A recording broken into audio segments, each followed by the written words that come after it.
আল্লাহর প্রতি ঈমান আনা, এটা কোনো দর্শী করা যাবে না, খেলা খেলা করা যাবে না। আল্লাহর প্রতি ঈমান আনতে হবে 100%। 100%। আল্লাহর প্রতি যদি আপনি 50 আনেন, আর দরবারের জন্য যদি আপনি 50% আনেন, তাহলে কখনোই আল্লাহর প্রিয় বান্দা হিসাবে আল্লাহর জান্নাতে যেতে পারবেন না। ঈমান আনতে হবে কার উপর? আমরা বিশ্বাস করি কাকে? আমাদের রব কয়জন?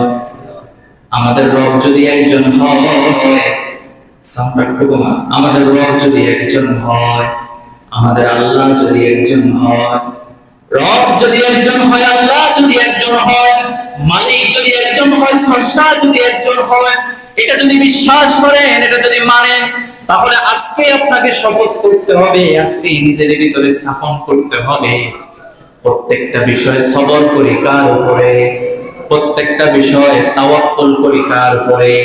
এটা যদি করতে পারেন, আল্লাহর কসম, আপনি হবেন ওই ব্যক্তিদের কাতারে যারা হচ্ছে কদ আফলাহাল মুমিনুন, তারাই হচ্ছে সফল, যারা ঈমানকে পরিপূর্ণভাবে আঁকড়ে ধরে। সুবহানাল্লাহ। এজন্য ভাইরা আমার, ফিরের দরবারে গিয়ে গোমরা হওয়া যাবে না। এই যে শাহজালাল, শাহ মাকতুম, শাহ ফরান, প্রত্যেকটা ওলি তাদের একটা অধিকার ছিল, লা ইলাহা ইল্লাল্লাহু মুহাম্মাদুর রাসূল সাল্লাল্লাহু আলাইহি ওয়াসাল্লাম। আল্লাহকে তোমরা সিজদা করো, আল্লাহর প্রিয় বান্দা হও, আল্লাহর সাথে লা শারীক, কোনো অংশীদার নাই। আল্লাহ হচ্ছেন এক একক, আল্লাহ দ্বিতীয়, আল্লাহর কোনো সন্তান নাই, আল্লাহর কোনো স্ত্রী নাই, আল্লাহ কাউকে জন্ম দেয় না, আল্লাহ কারো থেকে জন্ম নেন নাই। তিনি খালিকুল মুলক, তিনি গফুর, তিনি রহমান, তিনি মালিক, তিনি রহমান, তিনি দয়াবান। তিনি পারেন তোমাকে বাঁচাইতে, তিনি পারেন তোমাকে মৃত্যু দিতে, তিনি পারেন তোমাকে অসুস্থ দিতে, তিনি পারেন তোমাকে সুস্থ করতে। এই বিষয়টা, প্রত্যেকটা বিষয় যখন আপনি আল্লাহর প্রতি ঈমান আনবেন, তাহলে ঈমান আনার পরে আপনি যদি এই বিষয়গুলোর প্রতি তাওয়াক্কুল করতে পারেন, এই বিষয়গুলো যদি মোকাবেলা করেন সবরের মাধ্যমে, আপনি হচ্ছেন ঈমানদার, আর আপনি হচ্ছেন কদ আফলাহাল মুমিনুন। ভাইরা আমার, পীর সাহেবের কাছে আপনি যাবেন, এটা আমার কোনো বাধা নাই। ওই পীরের কাছে যান, ওই আলেমের কাছে যান, ওই আলেমের মুরিদ হন, ওই পীর সাহেবের মুরিদ হন। যে পীর সাহেব আপনাকে জিহাদের ময়দানে দাওয়াত দেয়, ওই পীর সাহেবের মুরিদ হন। যে পীর সাহেব আপনাকে ওয়াকিমুস সালাত দাওয়াত দেয়, ওই পীর সাহেবের মুরিদ হন। যে পীর সাহেব আপনাকে ওয়াতুজ যাকাতের দাওয়াত দেয়, ওই পীর সাহেবের মুরিদ হন। যে পীর সাহেব আপনাকে হারাম ছেড়ে হালাল গুলো ভক্ষণ করতে বলে, ওই পীর সাহেবের মুরিদ হন। যেই পীর সাহেব বলে অবৈধ কাজ করা যাবে না, ওই পীর সাহেবের মুরিদ হন, ওই আলেমের মুরিদ হন। ওই আলেমের পিছনে ঘুরেন, ওই মুরিদের, ওই পীর সাহেবের পিছনে ঘুরেন। যেই পীর সাহেব বলে নারীর দিকে খারাপ নজরে তাকানো যাবে না। এখন আমরা তো ইউটিউবে দেখি, নেট কানেকশনে দেখি, অনলাইনে দেখি, পীর সাহেবের দরবারে নারী পুরুষ একসাথে গিয়ে ঢলাঢলি করে সিজদা করে, আছে নাকি না? তাহলে বলেন, এটা নিঃসন্দেহে এটা কোনো পীর নয়, এটা হচ্ছে ভণ্ড। এটা কি ভণ্ড? আর ভণ্ডগুলো যখন দেখে নিজের ভণ্ডামি মানুষের মাঝে উপস্থাপন করতে পারি না, নিজের ভণ্ডাগুলো মানুষগুলো এখন আর পছন্দ করে না, বাউল ফাউল গানগুলো বলে মানুষকে আর তালে আনা যায় না।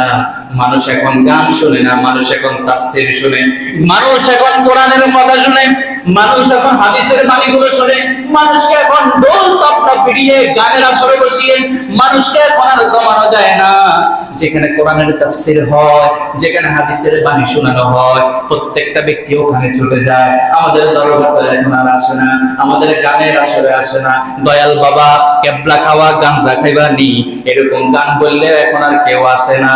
কথা বলেন, এখন যায় বাউল ফাউলের গানে এখন যায়। আগেও যদি মানুষ যাইতো না বুঝে, কথা বলেন ঠিক কিনা?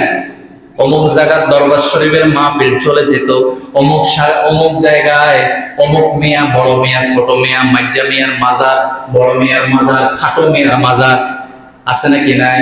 1 ইঞ্চি মিয়ার মাজার, 1.5 ইঞ্চি মিয়ার মাজারে মাহফিল হলে সবাই দৌড়ে চলে যেত।